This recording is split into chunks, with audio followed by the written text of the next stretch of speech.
we are all talking about it. I know you guys are all thinking about it. You've probably done a lot of research yourself, and we're just really excited to have a dialogue with you tonight. So this is going to be very, very interactive. You are going to participate as much as we are going to participate. While we are all Montessori educational experts, we don't have all the answers. And with what the future holds, we really don't have all of the answers. If you sort of reflect back to the last 10 years, there's been a lot of change in technology and the way that our world works. I mean, I think back 10 years ago when my daughter was 14 and she got her first phone. And that felt like a huge deal, like for a 14-year-old to have a phone. And now, I mean, our 6-year-olds are walking around with them. Oh no. Oh yeah. I see it. Maybe not. We gotta talk about this, Jen. It's becoming like an extension. I mean, you think about it, it's like if you walk out of the door without your phone, like, how does that make you feel? It's starting to. Yeah, I know. It's like, that's my third arm. Where is it? You know? So there's a lot that has changed in the last 10 years, and we can't even predict what it is that's going to change in the next 10 years.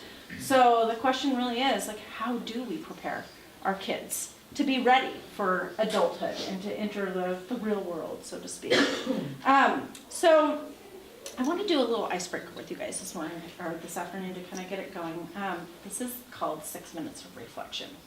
And I'm going to like vaguely time this to be 6 minutes.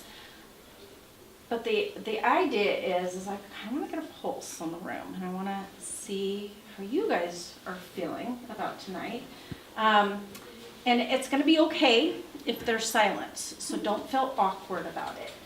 But the idea is that we're all going to reflect and think about how you're feeling, and think about how you could summarize that into one word.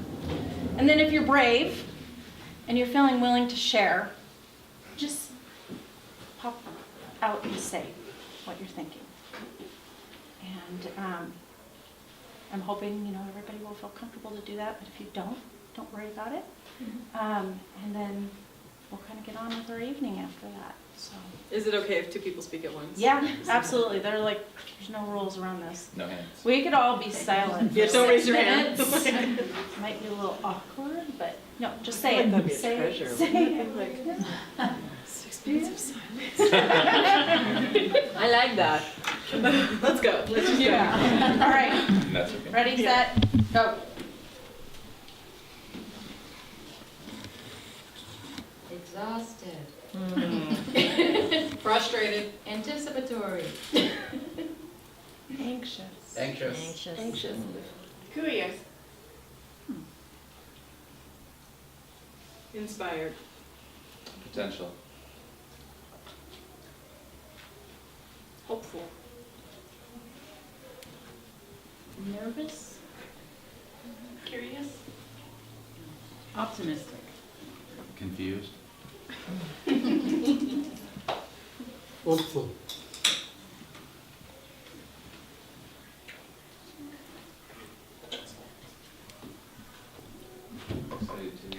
Start with a video, just to kind of activate your thinking and get you engaged in what we're going to be dialoguing about. And then after we get done with the video, we're actually going to break up into small groups. So you guys are going to actually get to know each other. And if you've looked around the room, there's some guiding questions up here. And we're going to ask you to kind of reflect upon these questions together in your groups.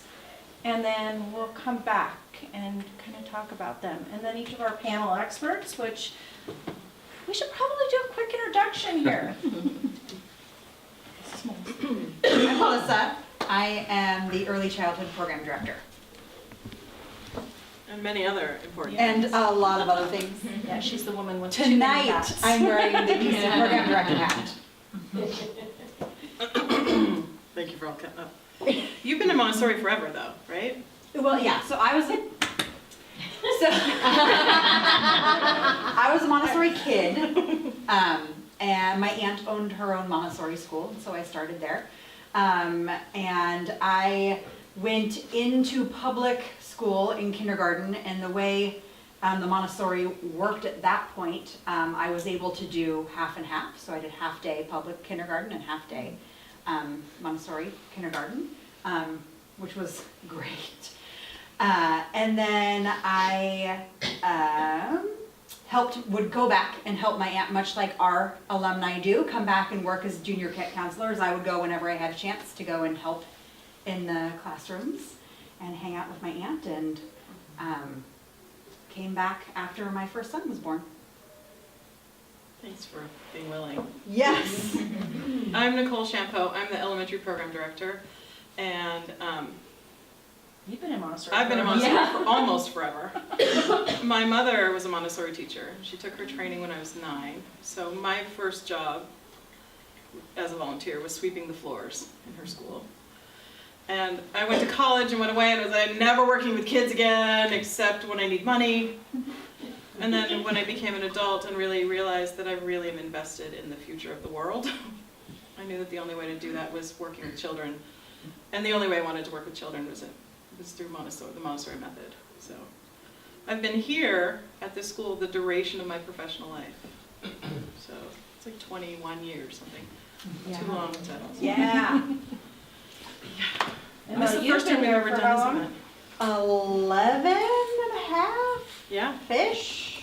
We used to teach Also- side by side. I over know. in the other and building. Leela and Murado were Connected. connected. More ways than In more ways than one. And I'm the newbie. I have not been here for my whole adult life, although I wish I But you're had. I actually wish I had. you're not new. That's right, that's right. So 9 years ago, my first introduction actually to Montessori was working here as a toddler assistant.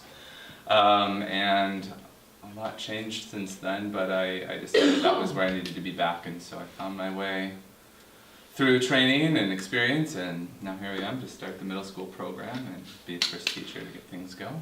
Woohoo! Nice to meet all of But also, can I just say, because this is an informal event, you. Yeah. that Melissa and I are currently in a Master's of Education program that is focused on leadership and specific to Montessori school leaders. Patty Jo is also in the same program. Shout out to Patty Jo. Mark is also a graduate of that program. So a year from now, you can come to like a party for when Mel and I have completed our studies. Yeah. At the new event facility. And you're welcome to congratulate Mark anytime. His MED is always. Try not to. It definitely shaped up. Yeah, it definitely shapes us. Okay, so we're gonna go ahead and get this little video going. Somebody hit the lights over there. It'll make it easier to.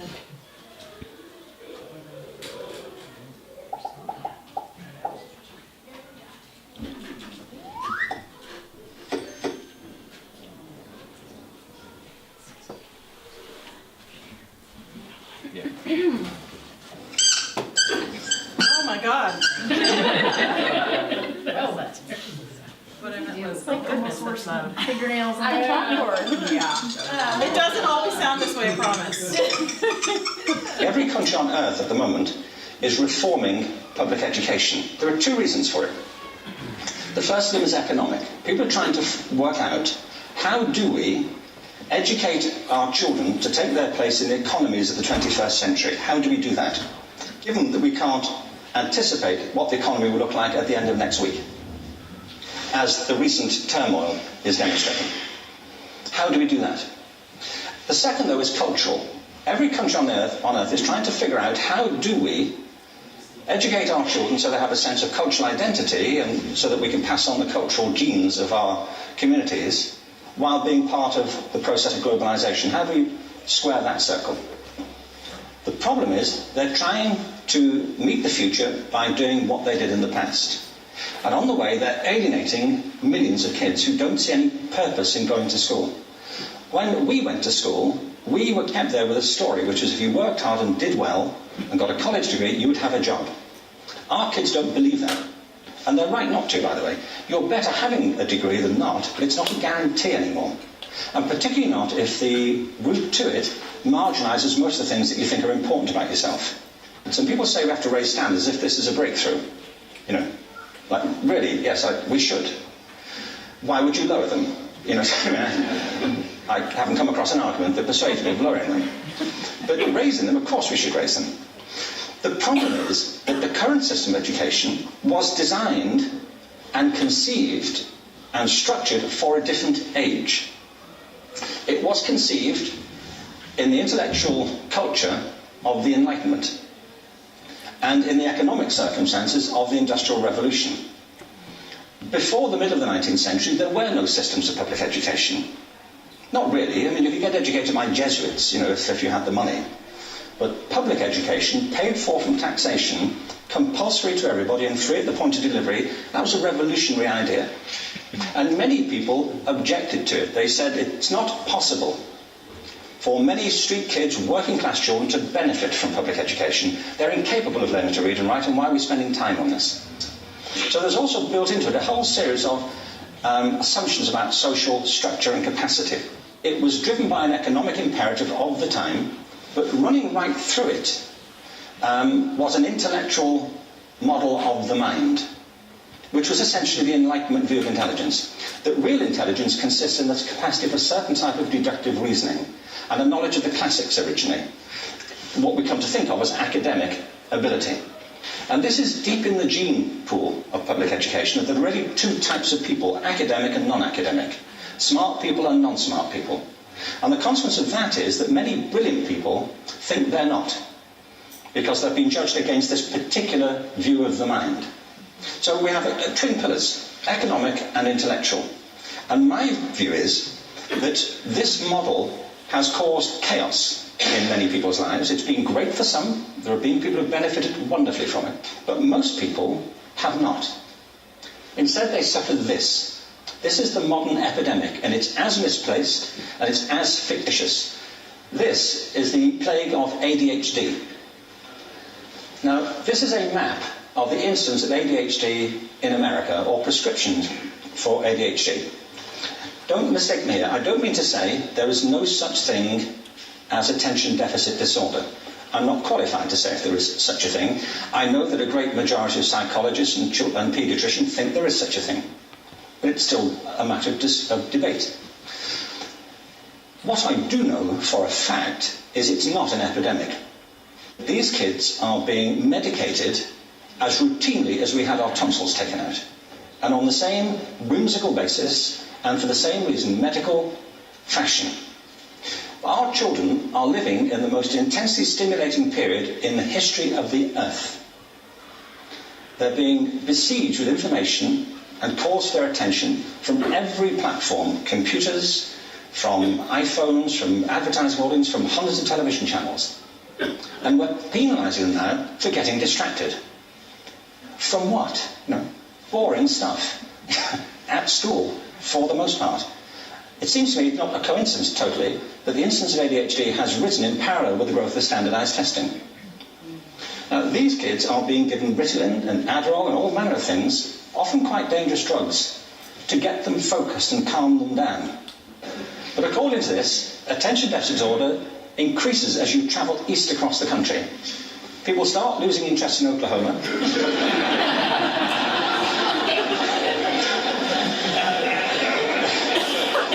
They can hardly think straight in Arkansas.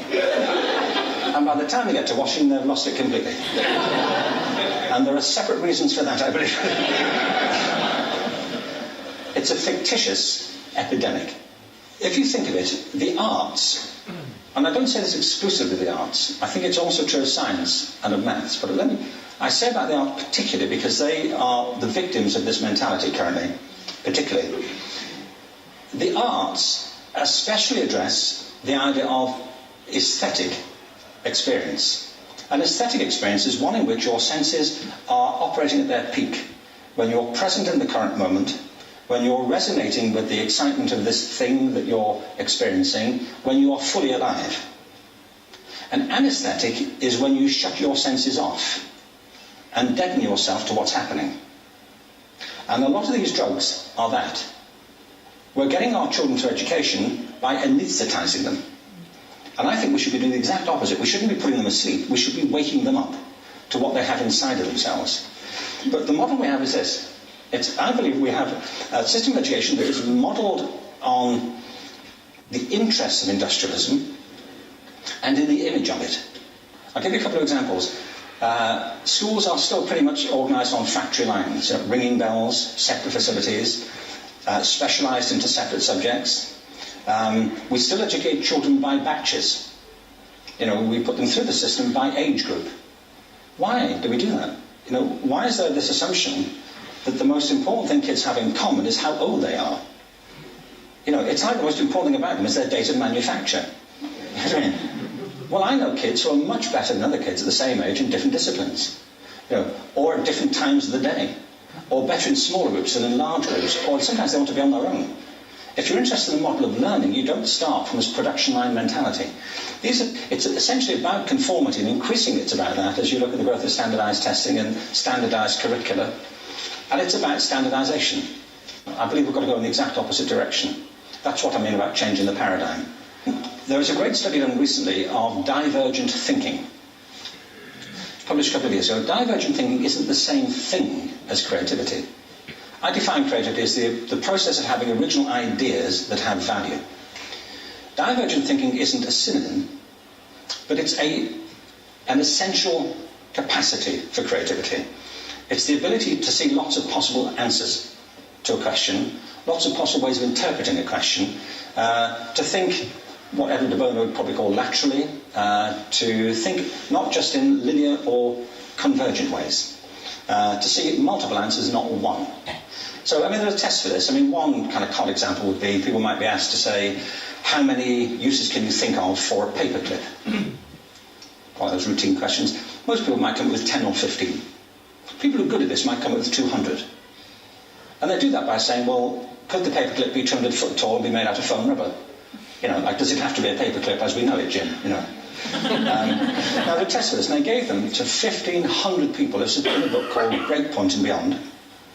And on the protocol of the test, if you scored above a certain level, you'd be considered to be a genius at divergent thinking. Okay? So my question to you is, what percentage of the people tested, of the 1,500, scored at genius level for divergent thinking? Now, you need to know one more thing about them. These were kindergarten children. So what do you think? What percentage at genius level? 80. 80, okay. 98%. Now, the thing about this was it was a longitudinal study. So they retested the same children 5 years later, ages of 8 to 10. What do you think? 50? They retested them again 5 years later, ages 13 to 15. You can see a trend here, can't you? Now, this tells an interesting story, because you could have imagined it going the other way, couldn't you? You start off not being very good, but you get better as you get older. But this shows two things. One is we all have this capacity, and two, it mostly deteriorates. Now, a lot of things have happened to these kids as they've grown up. A lot. But one of the most important things that happened to them, I'm convinced, is that by now they've become educated. They've spent 10 years at school being told there's one answer, it's at the back. And don't look. And don't copy, because that's cheating. Outside schools, that's called collaboration. But now, this isn't because teachers want it this way, it's just because it happens that way. It's because it's in the gene pool of education. We have to think differently about human capacity. We have to get over this old conception of academic, non-academic, abstract, theoretical, vocational, and see it for what it is, a myth. Secondly, we have to recognise that most great learning happens in groups, that collaboration is the stuff of growth. If we atomise people and separate them and judge them separately, we form a kind of disjunction between them and their natural learning environment. And thirdly, it's crucially about the culture of our institutions, the habits of the institution and the habitats that they occupy.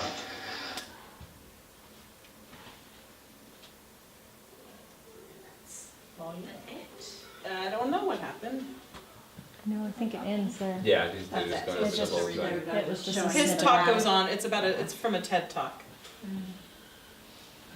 Would you be able to send us the link? Absolutely. Yeah. Nicole, I'm gonna ask you to do this Because I'm so good Good at shutting at down it. computers. Well, count them off into groups of 6. So that means we're gonna have 6 Yes, I can. groups. We have 36 minutes. All right, Yeah. let me take a drink of my coffee.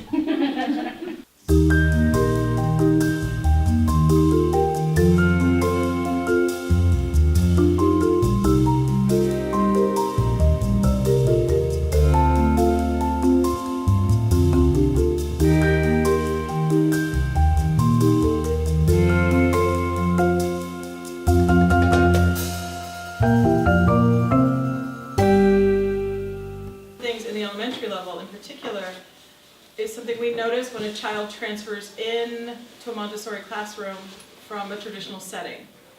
And as they get older, they'll talk about this really explicitly and can identify a situation where they've learned they have to sit still and they're gonna wait until someone tells them what to do. So when children come in at 2nd, 3rd, 4th, 5th grade, they do a lot of this for a little while. Like, anybody gonna tell me what to do? And we coach them and we guide them, but they have to unlearn the passivity. They have to learn how to initiate creative thinking. And look around and go, ooh, that looks interesting. And then get up and go get it and get a lesson on it.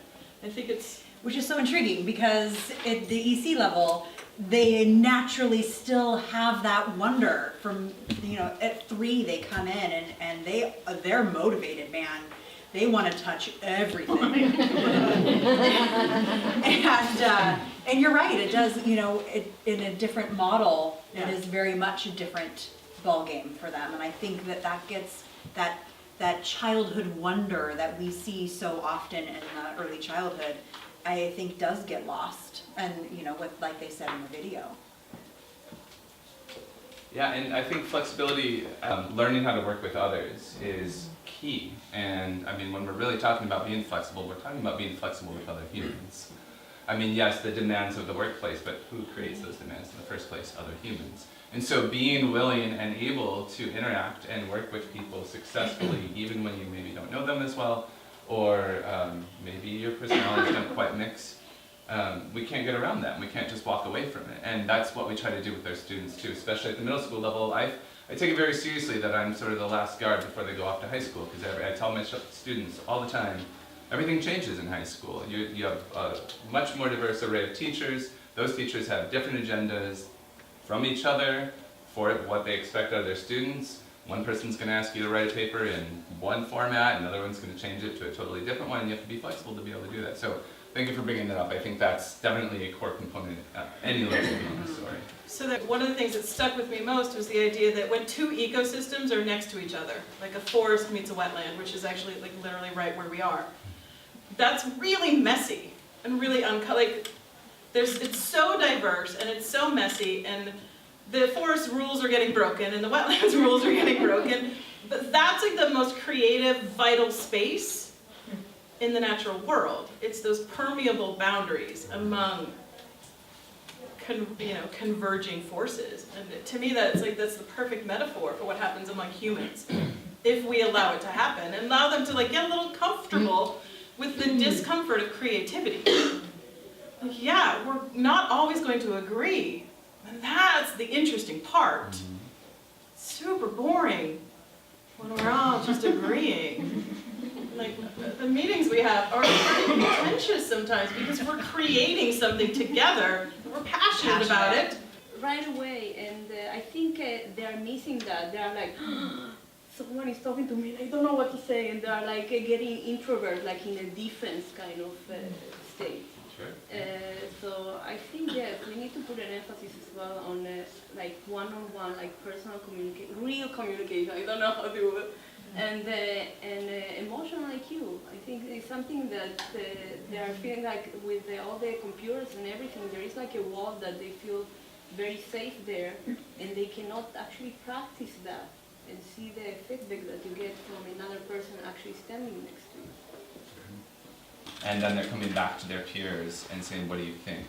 And so I am more, it's more of a flow where how I interact with them. I don't have a lot of just pure lecture time because, kind of as we've already seen demonstrated, that some of them might be able to get something from that, but not all of them necessarily. And it's the doing that really makes the information resonate with them. And so I think you're right. I think being able to tell a good resource from a bad one, or even just a trustworthy one from a non-trustworthy one. It used to be easy to just say, hey, as long as it's .org or .gov, it should be okay. Right. Or you literally pick up the encyclopedia, yeah. And there are still those few that are like really reliable, but there is some. I mean, you know, their instinct is go straight to Google, which is not a bad thing. But then to be able to say with those search results, how do I, like that word glean, how do I look through there just to pull out, just without even really digging into it, because you don't have the time to read 500 articles. How do you just look at the bullet points, or just look at the titles, and nope, shove it to the side, or no, this is a good one. And so, yeah, that is a core component of most of the projects that my students will do. Well, and it strikes me that my own education, which was based, probably like most of you, on that factory model. I did a lot of sitting and listening, and I was required to say back what I'd been told. I did pretty well at that. I'm not saying it made me anything interesting, I was pretty good at that. And either like pull them together to make one meaning, or figure out among them which was most important, which of those stories in history was the perspective. We only heard one perspective. There were never multiple viewpoints. And so today, even in communications, like we're talking about diversity, the diversity of ideas that is swirling around us constantly, and the noise we have to filter, and the way in which we like care for ourselves in the midst of that. Those are real pressures on us as adults, and on increasingly, unfortunately, on our children. So how to navigate that situation is really important, and I don't think it starts with. It obviously doesn't start with a Google search. Right. Yeah. Or adolescence, right. It starts in the early childhood, Yeah. with the sensorial materials, the hands-on learning, the fact that the real world exists, and I can. So Yeah. I feel a little rambly, but that's kind of excited about it. Yeah. Whether they want to do research on a rock or an alligator, or next week it's the Arctic fox, and then it's the Civil War. Probably not, but it's limitless, right? And to them it is limitless, and teaching that archaic art of picking up a book and being able to get information and learn something that way is steadily being lost. The actual crack of a spine of a new book is something that I won't give up. But that's a huge core component of the kindergartners as well. So throughout the continuum, that research and following what they are passionate about in that moment stretches all the way through all the programs, and it's excitement of discovery. Yeah. You were talking about the different perspectives from the English and the French, and like you shared a story from the English and you shared a story from the French, and then a kid raised their hand and they were like, so this was the story from the English, and then the French were like, no, that didn't happen. And the French, this is the story from the French, and the English were like, no, this didn't happen. But what's the story from the Indians? And that type of question isn't a question that when I taught in general education that you would ever be conscious or try to have kids think about that. And then we were like, well, we don't have that perspective. That's because you're the teacher and you're right. In a factory environment, the boss is right. Yeah, and so, but that dialogue. It's a fascinating moment too, in terms of this kid was looking for the story that wasn't there. Yeah. And I had to be honest about the Seneca leader who was part of Washington's thing that didn't go very well, that started the war, and say, I've been unable to find his perspective represented in any resource. And the kids were like, you kidding me? I know, this lesson just became an anti-bias lesson, yes. We're free to do that too, we're free to integrate, we are searching for those ways to bring in what's really relevant in every way. But you have the freedom to say that here. Yes, I grew up in a lot of schools where there was not that freedom Right. to tell the difference as to what was going on, and I would advocate for my kid to have that opportunity in education. You could totally blow their mind when you tell them that all of them are wrong. None of the perspectives. Right, we do a lot of that investigation. What we know is their perspective and their perspective and their perspective. None of them are actually yeah. what happened. We did that. We had a long, interesting conversation about George Washington. Yeah. They had some fun. Well, it'd be better to have the French perspective because the French and Indian, I mean, their story was a lot more joined Yes. than the English. I mean, The kids saw it. They were like, 2 million wait a minute. Englishmen. that Washington's agenda is 60,000 French. clear in this, right? And so that was really fun, and we do have the freedom to explore. And frankly, in education, shouldn't every child have that kind of engagement? Have a teacher who has the time And the flexibility. and feels empowered? There's not one time in 20 years where the head of our school has said, why did you guys talk about that? Like, the head of school always says, wow, Tell me why. can I come next time? So there is that, but it shouldn't be just here. That's like, yeah. Well, and I'm coming from the perspective also of my knee-jerk reaction to every time we hit a milestone and do our kids continue in Montessori is, well, they're going to have to learn to be in the real world at some point, right? And that's always niggling in the back. And I think it's getting quieter and quieter. And this is helping a little bit that the real world is changing. But, when I always compare it to me and my education, I'm like, I'm a product of public schools and I'm just fine, right? And I know. Every time I talk about Montessori, I know. public schools here are perfectly fine. Well, I know. Why would you choose anything else? Well, and I don't know, why not? and so this, just to give you guys a little feedback, that this kind of event is super helpful to me to remind me that the world is changing and that my perception of, well, when are they going to get used to the real world? They're going to go to college someday and they're going to have to sit in a class and listen. Right. Well, maybe not. Maybe not. And I'm in college right now so, and I never have to do that. Yeah, No, when I say anxiety, I'm constantly thinking, when are they going to have to transition out of this environment? Like, fully bought in, I get And it. it's totally natural Yes. and 100% validated. Yes. I think that one thing I try, well, I had a different thought. My students that have graduated, and this is true, I didn't bring any of their testimonies with me, but I wish I had. They come back regularly, and it's not the same story every time, but they say like, wow, like, kids around me don't know what they're doing when they go to high school. And so in terms of being prepared, I would say they're actually more prepared.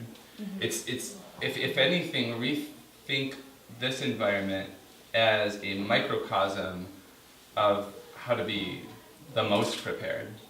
So rather than we're not sheltering them. Sure, they are in a small environment and they don't experience the potential range of bullying or like toughening. I mean, but that idea of like getting thick skin and learning to deal with things, I mean, I don't know, I have mixed feelings about what that really is. Like, for some kids, they'll go through that and it'll be great, and they will come out learning how to be a better leader and learning how to advocate for others. Others get shut down and go inwards, and then kind of at one point in the video when you talk about like they never actually realized that they could have gone somewhere else. What you've seen in conferences about how education in a more broad sense is changing to anticipate the changes in technology and in everything. You guys seen anything? Well, the good news is that people are talking about it, so it's not just being swept underneath the rug, and we're not the only ones that are doing it. I mean, for a long time, we were the only ones that are doing it. So there is a huge educational reform that is happening out there, but with anything that is mandated and run by government, it happens at a snail's pace.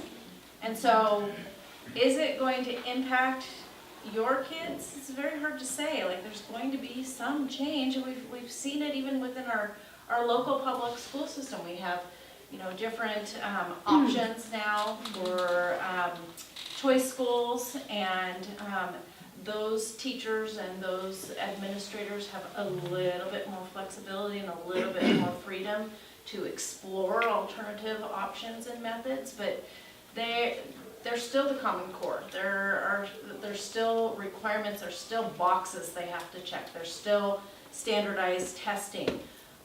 And they know that a lot of this isn't good, but they just don't quite have the freedom yet to make the overarching changes that need to happen more rapidly than they are happening. I mean, when you look at the change that's happened in the last 10 years, and that's just going to multiply because every time, you know, it just kind of adds it exponentially on itself. What our kids are going to need in the next 10 years is, in my opinion, is probably more than what the standardized educational models are going to be able to respond to quickly enough. I think that's the main point. There's a sense of urgency in this conversation because climate change is real. And because technology is advancing. And this is going to happen when our children are adults. Like when my kid is like 23, 24, 25. The decisions we make today are going to make or break her future. So can our educational institutions pivot quickly enough? Can our regulations pivot quickly enough to address climate change? It's an open debate. I mean, we have to stay optimistic, right? That's what we do so well as humans. Like, we believe we can make a difference. And the good news is things are changing so quickly, and technology is what it is. We know about it. Like, no one's hiding anything anymore. So, can individual teachers change? Absolutely, and there's a huge amount going on in the world outside of Montessori education, in a large part driven by organizations like the American Montessori Society to connect this previously pretty insular world we live in, because Montessori was very insular for a really long time. That whole thing is cracked wide open at this point. Public initiatives, public conversations. AMS is encouraging Montessori educators to apply and present at educational conferences everywhere, like huge drives, huge amounts of information are coming to us. Like, we got to get out there, we got to really engage in a real dialogue so that we can adapt and make the pivot in time. So. And, yes. And the teachers are responding by saying, hey, will you help me design this new project and bring project-based learning back to our project-based learning school? There's some really great, solid, scholarly work being done in a longitudinal way on the outcomes of Montessori. Look up Angelina Lillard. She has done a lot of this research, and the things that are coming out of it are strong math skills and strong social and emotional abilities within their peer groups. Their teachers are identifying it, and even strong reading skills out of it. Hyken was teachers, and he transitioned to Rachel Carson. So, and Rachel Carson up on the plateau. It's a great school. Lake Washington schools are good. And what I heard all the time from his teachers were, Noah knows what he wants and knows how to ask for it. So in first grade, he would go up to the teacher and say, it's too loud in here, can I go work in the hall? And what's great about the public schools, as this new change is starting, and it's totally teacher dependent. Yes. It's singular teacher dependent. So he had a good teacher that would say, as long as it doesn't affect the whole, I will be happy to accommodate him. So that was the biggest thing that I noticed with transitioning into a public school environment, is that he knew who he was, he knew how he learned best, and he knew that the teachers weren't scary and it was okay to ask for what he needed. It's honestly one of the best parent development events that we offer.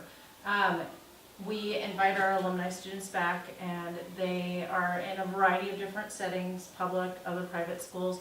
They have all been through Montessori in different capacities. So some of them went through second grade, some of them went through sixth grade, some of them continued on to other Montessori schools. And so there's a wide variety of perspectives. And you guys are the ones that drive the questions to them. So we don't moderate or tell them what to say, and it's very organic and very authentic. And for me, it is one of the most amazing events because when they leave, I don't necessarily always get an opportunity to see what the outcomes look like. And in this event, they're sharing their experiences, and the outcomes are very, very visible. And the last one that we had, one of my favorite moments was somebody asked about how they did in science in the middle school program.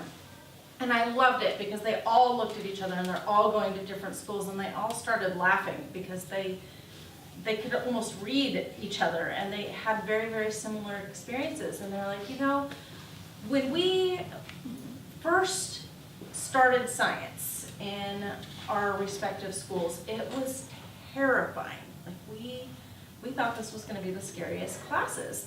And within a matter of a month, we realized that actually somehow we knew all of the curriculum. And they were astounded by it because they don't directly remember having been taught science in Montessori. They didn't remember science class. They didn't remember. I promise there is. But it was such a strong foundation from the integration of it within the curriculum that they already knew the concepts that were being presented within the middle school program. And they said this over and over and over again. They had such a solid foundation. My son's at a school for kids with language-based learning differences, and he attended here up through 5th grade. And he hated history lessons, absolutely hated them, which is unbelievable because if you ever have an opportunity to come and sit in one of Miss Nicole's history lessons, they're like mesmerizing. We talk about all kinds of cool things like. Well, you already did. You already kind of gave it a little bit. Yeah. So his problem was processing speed. So when he was in listening to something that was direct instruction, he couldn't keep up. And so about halfway through the lecture, he would be so far behind what had been presented earlier that he would just detach and disengage. We had somebody who was supporting backfilling that information for him after the lecture. So in his new school, the last 2 years, do you know what his favorite class is? History. Hated it here, absolutely hated it. When I delved deeper with him, like, why is it that you love it so much? It's because he's got prior knowledge to refer to. And so when that direct instruction is happening for him now, he's able to backfill it himself because he did get it. He just didn't realize he was getting it in the moment. It was hard for him to gain it in the moment. But it was solid, the foundation was there, and so he's able to learn and add on to that. So, and I think that is a lot of what our alumni shared, was that they have this very broad understanding of the world. And now, when the deeper work is happening at the higher levels, they feel really confident about approaching it because they have such a solid foundation of the basics of it. And it's all interwoven and all connected. Called Cosmic Education, and it's amazing. And I want to be just really clear that the work we're doing in our master's program, we haven't read one single Montessori specific text. None of the work we're doing at an administrative level with this idea of like, what is our design principle for our school? I mean, Montessori is the core and the heart of it. But all the work, what we've been talking about tonight, is not Montessori specific at all. It's about preparing children for the future, which has all of these unknowns, and what do they need to carry into their future to feel successful and stable. So in an unknown future. In an unknown future. So we don't have the answer. We have a really good grip on a lot of different answers. And we're doing our best in the Montessori world to reach out, because a lot of this really works for kids, but it's not because it's called Montessori. I mean, yes, she was a genius, but she lived more than a long, 100 and something years ago, right? Like she was born in 1870. The world has changed. So she was a genius. She got us started in this amazing way, and the principles are so strong. But the reason kids can succeed here is because they do collaborative work, and because they learn how to be self-motivated, because they're curious, and we love that about them, because they have personal contact with teachers, meaningful personal contact regularly throughout their day. I was reading and thinking about middle school. My kid is going to be in Mark's class next year. But without Mark, she'd be headed to Redmond Middle School. And what's that going to be like for her? What would that have been like? At Redmond Middle School, a kid can go through the entire school day without actually receiving eye contact from an adult. We're talking like fragile 13, 14-year-olds who need more than anything to know that they matter in the world. So it's not about the Montessori, although that's how we do this. But it really is about meeting the needs of the children in today's world.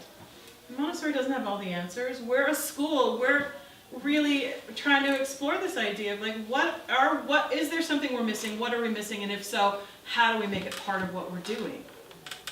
Inclusivity is a really big deal to us. It's not in the Montessori world. Inclusivity and learning differences, that's not a Montessori thing.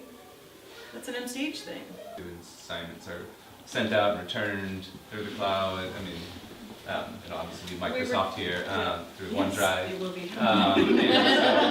Office 365. Yeah, and so and I think that those collaborative online environments, learning how to navigate those, are just as important as the in-person ones, because we are in a world where so many people work remotely or work with people in offices in different cities or different countries. So you have to be able to know how to communicate effectively in that environment as well.